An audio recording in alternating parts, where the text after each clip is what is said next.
Sebagaimana karomah yang dimiliki oleh Khair an-Nasaj yang dijelaskan oleh Abu Nuaim al-Asfahani dalam kitabnya Hilyatul Auliya wa Tabakat al-Asfiya.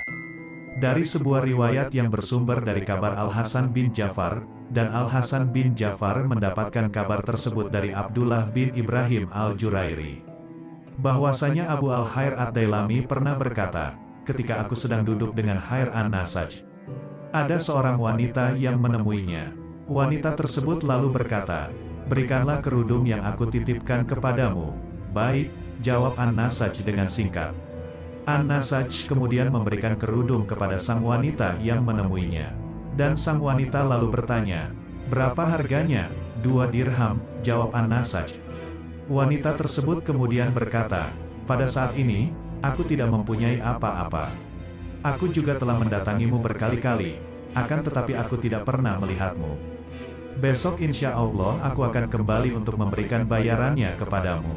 Mendengar ucapan wanita tersebut, An-Nasaj sontak berkata, jika kamu datang ke sini dengan membawa bayaran tersebut, tapi kamu tidak bertemu denganku, maka lemparkanlah bayaran tersebut ke sungai Dijlah.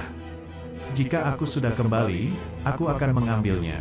Dengan rasa heran, sang wanita kembali berkata, bagaimana kamu mengambilnya dari sungai Dijlah? Khair lalu menjawab, kamu itu terlalu banyak tanya, lakukanlah apa yang aku perintah. Insya Allah, jawab sang wanita. Keesokan harinya, Abu Khair al-Dailami datang kembali untuk bertemu dengan Khair an-Nasaj. Namun, Khair an-Nasaj telah pergi. Dan selang beberapa saat, sang wanita yang masih mempunyai tanggungan dengan Khair an-Nasaj juga datang dengan membawa sobekan kain yang isinya adalah uang 2 dirham. Ia lalu duduk sebentar, kemudian melemparkan kain yang berisi uang tersebut ke sungai Dijlah karena tidak bertemu dengan Khair an-Nasaj. Tak lama setelah kain dilempar, ada seekor kepiting yang menyeret kain tersebut lalu menyelam ke dalam sungai. Tak lama setelah kejadian tersebut, Khair an-Nasaj datang dan membuka pintu tokonya. Setelah itu, beliau duduk di pinggiran sungai untuk berwudu. Lalu ada seekor kepiting yang keluar dari dalam air dan menuju pada dirinya, dengan sepotong kain yang ada di atas cangkangnya. Kepiting pun semakin mendekat kepada Khair an-Nasaj, lalu beliau mengambil kain yang berisi uang yang ada di cangkang kepiting tersebut. Abu Khair ad-Dailami yang melihat kejadian tersebut dengan mata kepalanya sendiri kaget. Beliau lalu menghampiri Khair an-Nasaj dan berkata, aku melihat begini dan begitu, yaitu melihat kejadian yang tidak biasa terjadi pada diri manusia. Mendengar perkataan tersebut, Khair an-Nasaj lalu berkata, aku ingin supaya engkau tidak menceritakannya ketika aku masih hidup. Baik, jawab Abu Khair ad-Dailami.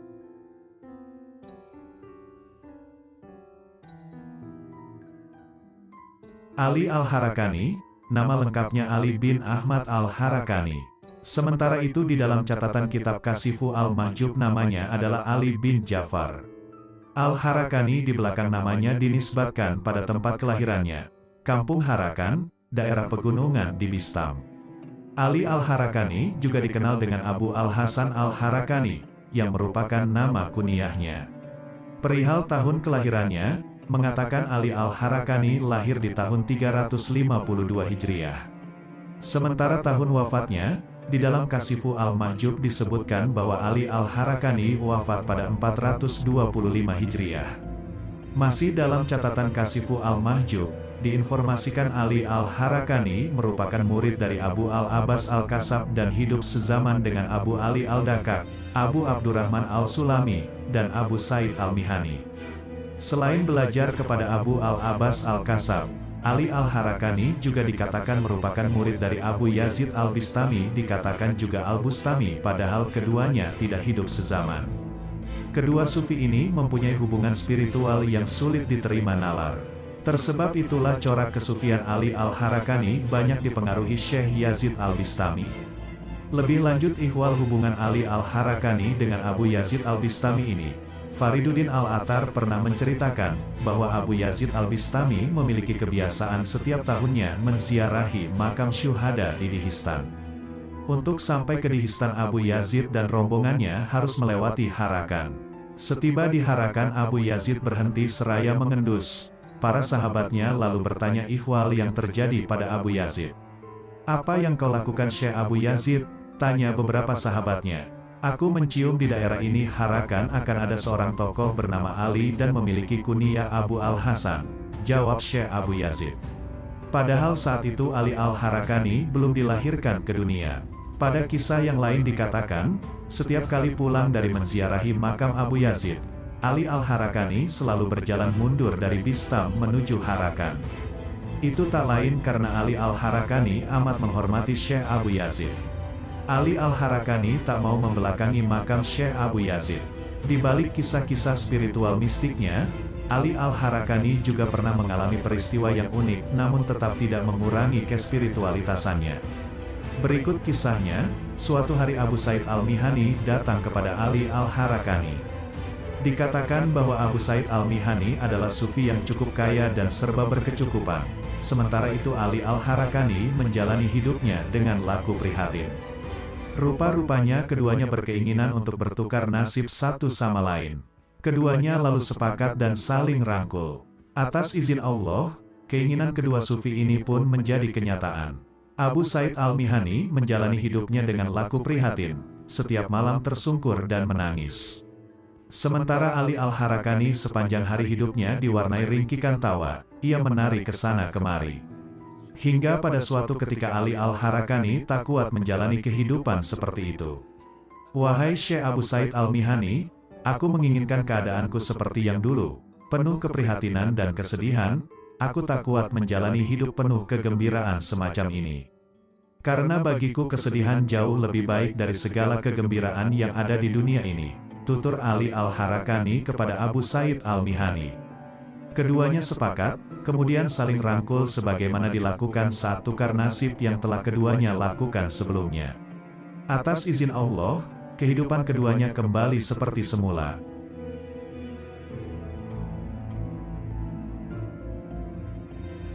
Ma'ruf Al-Karhi, catatan dalam Tazkirat Al-Auliya dan Tabakat Al-Sufiyah menginformasikan bahwa nama lengkapnya Ma'ruf bin Fairuz. Sementara itu catatan Al-Hatib Al-Baghdadi dalam Tarikh Baghdad, nama lengkapnya adalah Ma'ruf bin Fairazan. Ma'ruf Al-Karhi memiliki kunyah Abu Mahfuz, sementara itu Al-Karhi di belakang namanya dinisbatkan pada wilayah Karb, Baghdad. Tokoh sufi yang satu ini masyhur dengan kezuhudan dan laku prihatinnya. Setiap orang yang berjumpa dengan Ma'ruf Al-Karhi selalu tabarukan, minta untuk didoakan. Ma'ruf Al-Karhi lahir sekitar tahun 750-760-an Masehi atau jika dikonversikan ke Hijriyah sekitar tahun 130-140-an. Namun ihwal tahun kematiannya, Al-Hatib Al-Baghdadi dalam Tarikh Baghdad mencatat ada 3 pendapat berbeda. Ada yang berpendapat 200 Hijriyah, 201 Hijriyah, dan 204 Hijriyah. Namun, yang pasti Ma'ruf Al-Karhi meninggal di sekitaran tahun 200 Hijriyah. Salah satu amalan yang rutin dikerjakan Ma'ruf Al-Karhi adalah berpuasa. Suatu ketika, menjelang Ma'ruf Al-Karhi meninggal, ia menderita sakit. Seorang laki-laki yang menjenguk Ma'ruf Al-Karhi lalu menanyakan ihwal puasa yang dijalani Ma'ruf Al-Karhi. "Wahai Syekh Ma'ruf Al-Karhi, katakan kepadaku tentang amalan puasa yang engkau jalani," tanya laki-laki itu. "Puasaku ini sebagaimana puasanya Nabi Isa alaihi salam," jawab Ma'ruf Al-Karhi. "Wahai Syekh Ma'ruf Al-Karhi, katakan kepadaku tentang amalan puasa yang engkau jalani," tanya laki-laki itu sekali lagi. "Puasaku ini sebagaimana puasanya Nabi Daud alaihi salam," jawab Ma'ruf Al-Karhi. "Wahai Syekh Ma'ruf Al-Karhi, katakan kepadaku tentang amalan puasa yang engkau jalani." Lagi-lagi lelaki itu menanyakan hal yang sama. "Puasaku ini sebagaimana puasanya Nabi Muhammad Sallallahu Alaihi Wasallam," jawab Ma'ruf Al-Karhi. Lelaki yang bertanya itu sepertinya belum puas dengan jawaban Syekh Ma'ruf Al-Karhi. Ia pun kembali menanyakan pertanyaan yang sama. "Wahai Syekh Ma'ruf Al-Karhi, katakan kepadaku tentang amalan puasa yang engkau jalani," tanya laki-laki itu penasaran. "Aku menjadikan sepanjang hariku berpuasa, namun jika ada orang yang mengajak atau mengundangku makan, maka aku akan makan tanpa mengatakan bahwa aku sedang berpuasa," pungkas Syekh Ma'ruf Al-Karhi. Setelah mendapat jawaban itu, Lelaki yang bertanya tadi lantas berhenti bertanya. Pada kisah yang lain Al-Hatib Al-Baghdadi menceritakan dalam catatannya di Tarikh Baghdad, bahwa suatu hari Ma'ruf Al-Karhi sedang dalam perjalanan dan ia pun sedang dalam keadaan berpuasa sunnah. Namun di tengah perjalanan tiba-tiba ada orang dermawan yang menyedekahkan air. Orang dermawan itu lalu berdoa, semoga yang meminum air ini mendapat rahmat dari Allah. Doa itu pun didengar Ma'ruf Al-Karhi. Ia pun segera membatalkan puasanya dengan air dari orang dermawan itu dan Ma'ruf Al-Karhi berharap mendapat rahmat Allah dari air yang ia minum. Di lain kisah, Ma'ruf Al-Karhi pernah menyuapi makan seekor anjing. Kisah ini ada dalam catatan Fariduddin Al-Attar dalam Tazkirat Al-Aulia. Diceritakan bahwa Ma'ruf Al-Karhi memiliki paman yang menjadi gubernur di suatu wilayah. Suatu hari pamannya ini berjalan meninjau suatu tempat yang kumuh. Tiba-tiba di tempat itu sang paman bertemu Ma'ruf Al-Karhi yang duduk bersebelahan dengan seekor anjing. Ma'ruf Al-Karhi sedang memakan sepotong roti, dan anjing yang ada di sebelahnya disuapi oleh Ma'ruf Al-Karhi dengan sepotong roti yang lain. Melihat peristiwa itu sang paman lantas bertanya, "Wahai Ma'ruf Al-Karhi, apakah engkau tidak malu makan dengan seekor anjing?" tanya sang paman.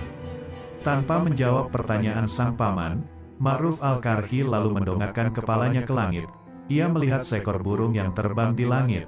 Kemudian Ma'ruf Al-Karhi memanggil burung itu. Burung yang terbang itu lantas menghampiri Ma'ruf Al-Karhi dan mendarat di tangannya. Burung itu lantas menutupi wajahnya sendiri dengan sayapnya seolah malu kepada Ma'ruf Al-Karhi. "Wahai paman, orang yang malu kepada Allah, makhluk lain pun akan malu kepadanya," jawab Ma'ruf Al-Karhi. Mendengar jawaban itu paman Ma'ruf Al-Karhi malu dan terdiam. Sang paman takjub pada ponakannya, Ma'ruf Al-Karhi.